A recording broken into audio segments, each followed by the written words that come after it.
You're listening to an Airwave Media Podcast. In a remote corner of Utah's Great Salt Lake, there's a large, peculiar spiral. It seems almost too perfect to be made from nature. And while it is made from nature, it was not created by nature. This massive installation of rock was created by an artist, Robert Smithson.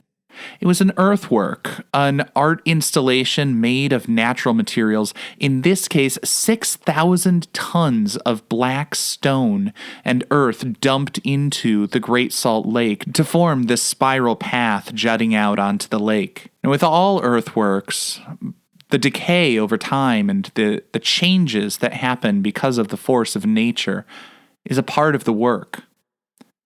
This particular piece started off with black stones, and then for some period, as the water levels rose, it was submerged. When the water level got down again, it re-emerged, but this time a bright white as it was encrusted with salt from the lake. I feel like who art Ed? Try to slice it. Who art it? Mr. Wood art Ed me. Good. Either way, it's ambiguous. It works on so many levels. I know. That's off to a great start. Welcome to Who Arted, where we explore visual arts in an audio medium. I'm your host, Kyle Wood, and for this week's Fun Fact Friday, we're going to be talking about Robert Smithson's famous work, one of few monumental works he was able to create in his short lifespan, Spiral Jetty. The 1960s was a turbulent time. In America, disillusionment over the war in Vietnam and the battles for equity on both racial and gender lines had people rethinking their roles in society. There was growing distrust in institutions, spawning the hippies and other subcultures to reject many social norms and seek to break away, starting communes or returning to nature and living off the land. On the Apollo 8 mission in 1968, the astronaut William Anders snapped a photograph of the Earth rising over the moon. For the first time, people could see the world not as the vast expanse surrounding them, but see the far greater vastness surrounding the world.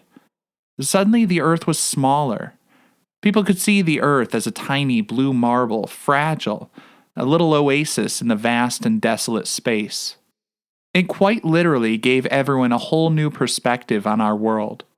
It was in this context of enormous upheaval of the social fabric and new perspective on our world, the universe, and our place within it, that artists started to rethink their role and relationships with galleries and other institutions. Many were disillusioned with the commercial aspects of the art world and wanted to find a way not only to put art into the world free of the gatekeepers of critics and curators, many young artists actually sought to make art out of the earth. This, of course, is nothing new. The earliest forms of art were made of natural materials, ash and ochre spread across the stone face of cave walls. Glyphs have been etched into stone or miles-long stretches of desert, as in the case of the Nazca lines, which I covered in a previous mini-episode. Robert Smithson decided to make monumental sculptures using perhaps the world's oldest material, the earth itself. But he used modern tools to shape it in a way and on a scale rarely seen. The Spiral Jetty is, as the name would suggest, a spiral. Part of what makes it special is the enormity of it. When encountering a work of art so massive, it cannot be taken in all at ground level. It needs to be seen from above or walked around and experienced. It is quite literally about changing your perception of the world around you. On the peninsula at Rozel Point on Utah's Great Salt Lake, Smithson created his most famous monumental sculpture using over 6,000 tons of black basalt rocks and earth from the site. The spiral forms a path out onto the lake. It's intended not only to be witnessed, but experienced. Walking the spiral would be an almost meditative act, similar to circumambulating or walking around a Hindu temple. The spiral allows people to walk out onto the lake, a small speck on the vast lake, witnessing the entropy of nature as the water erodes the foundation. The gigantic piece, built from thousands of tons of stone, has been decaying from the moment it was built. It was a giant monument to nature, demonstrating the concept of entropy. Smithson chose the spiral as his design because he wanted to get back to something sort of ancient and natural and tap into things that seem timeless and universal. The spiral has been seen in ancient rock glyphs made by the indigenous people of the Americas and in other parts of the world, but it goes far beyond our world.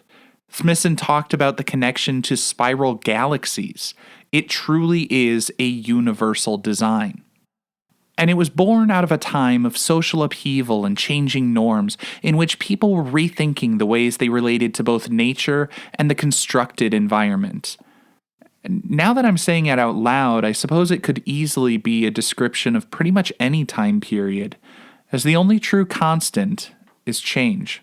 This concludes this week's episode of Who Arted, part of the Airwave Media Podcast Network.